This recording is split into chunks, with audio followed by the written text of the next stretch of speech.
Imagine a world in which you have tens of asset classes: cryptocurrencies, real estate, stocks, index funds, derivatives, peer-to-peer lending, art, and so on. Well, it is the world in which we live.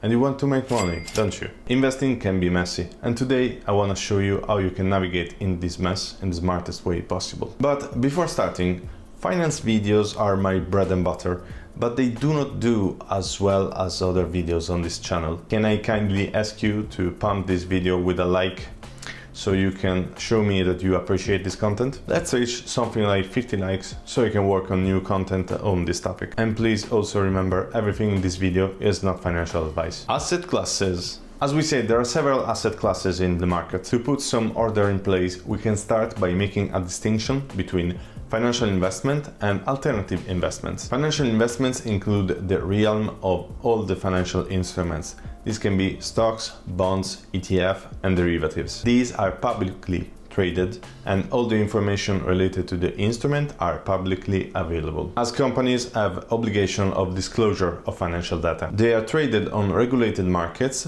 and this guarantees you a level of transparency. Alternative investments, on the other hand, include everything that is outside this realm. These can be real estate, renewables, shares of closed-end funds such as private equity and venture capital, hedge funds, collectibles, peer-to-peer investments, cryptocurrencies, and so on. These are not publicly traded, and the information around these investments is usually more turbid. Moreover, to access some of these, you may have to be a qualified investor with a very high net worth to start with. Now, considering the complexity of alternative investments, I want to dedicate this video to the most basic and simple way of investing.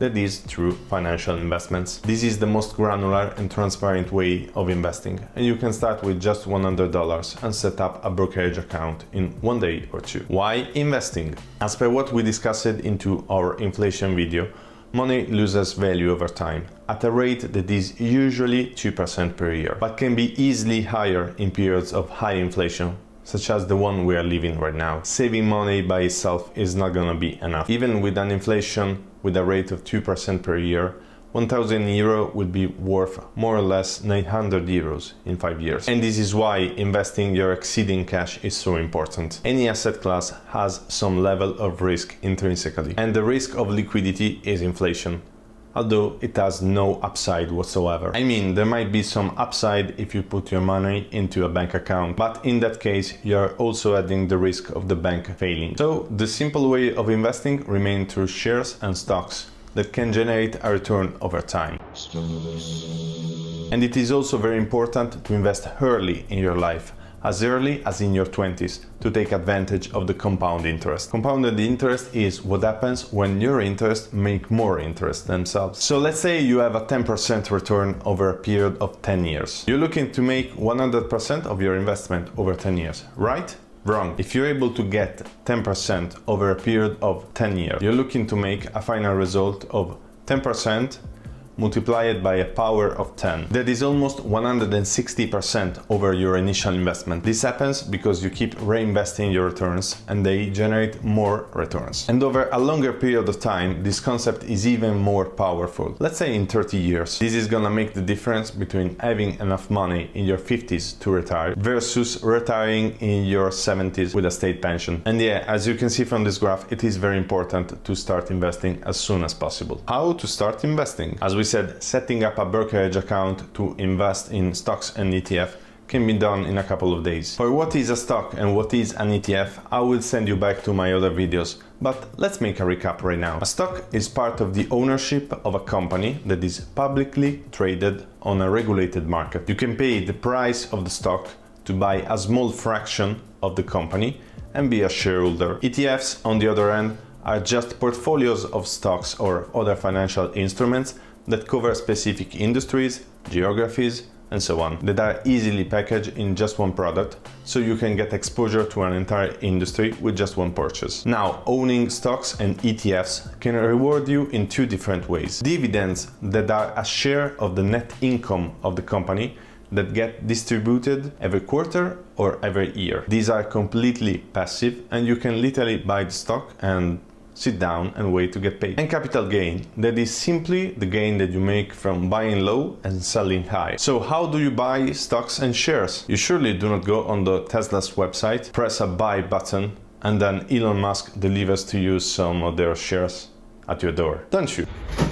Hey man, here's your Tesla stock. First, you have to open a brokerage account, and you have to consider three main points to do this. Market access. You have to consider which market and instruments you're gonna get access to with your brokerage account. Obviously, the needs of a guy who wants just to buy some ETFs and common stocks are different to the needs of the guy who is trying to speculate on pork bellies futures from his parents' basement. Fees.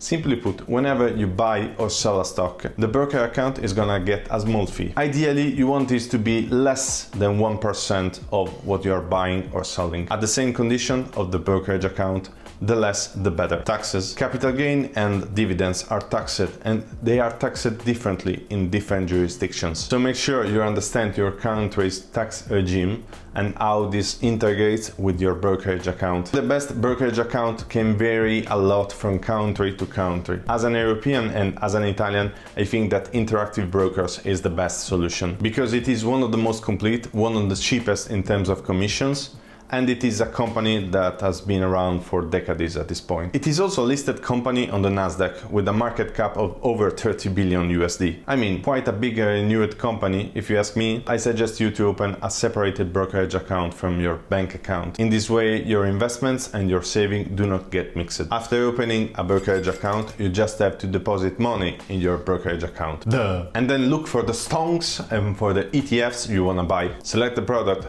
insert a buying order, and congratulations! Now you're a proud shareholder of whatever company you chose to invest in. Now a simple suggestion for newbies. The majority of professional asset managers suck at their job and they're not even able to beat the most basic benchmark of the stock market, the Standard & Poor's 500. Yeah, you can get lucky one year, but don't think that you're gonna be a genius just because you made it once. Beating the market consistently is almost impossible, and whoever is able to do that has probably invested millions in infrastructures. So please avoid doing stock picking if you're not a professional and just invest into ETFs. This is not financial advice. I know it is boring, but trust me, it is much better to make money passively instead of losing money actively after investing. And now we wait. No, seriously, we wait. The best thing you can do after investing is doing nothing. Forget about the investment and move on with your life. Let time and compounded interest do their magic. Yeah, okay, from time to time check your investment,